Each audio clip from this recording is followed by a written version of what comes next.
Do you ever hear the saying, remember, remember the 5th of November?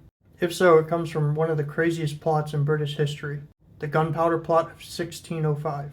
So after Queen Elizabeth dies, the successor, King James I, comes into power, and they were both Protestant rulers, and there were harsh rules against English Catholics at the time, so people were hoping that when he came into power, he would loosen up on the rules.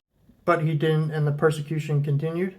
So a man named Robert Catesby decided there was one thing he could do, and he started to plot against the government. So he gathered a group of co-conspirators, all these guys up here, and the most infamous one is Guy Fawkes, who was a soldier and an explosive expert. Their goal was to decimate Parliament and take out the king, his nobles, all the bigwigs that were around him, and to start a Catholic revolt and to put King James's daughter as the new heir. And it was to take place on November 5th, 1605. So they rented a cellar under the House of Lords and filled it with 36 barrels of gunpowder and then hid it under firewood and coal. And their plans for the plot were finalized by October of 1605. But people who were around them and knew what was going on were concerned about what would happen to the Catholics that were in Parliament at the time of the plan.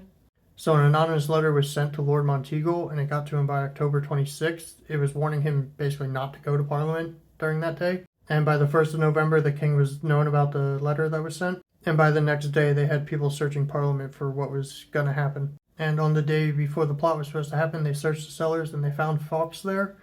But he said that all the wood there was for his master, so they left. But then the king told them, like, wait, go back.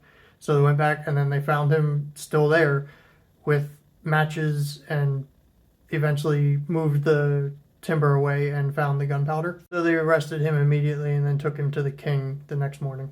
And once the co-conspirators heard Fawkes was captured, they all just started to leave as fast as they could. So on November 6th, Fawkes was tortured and gave up all of his co-conspirators. And then his co-conspirators were either captured or killed, and once they were captured, they were tried and then executed. Fawkes was also tried and sent to be executed, but he basically jumped off the scaffolding and broke his own neck.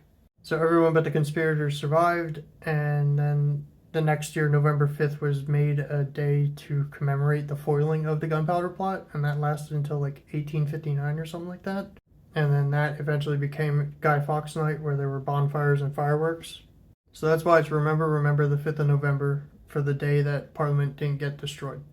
Thanks for watching. Please give a follow and give me comments of anything else that seems interesting in history.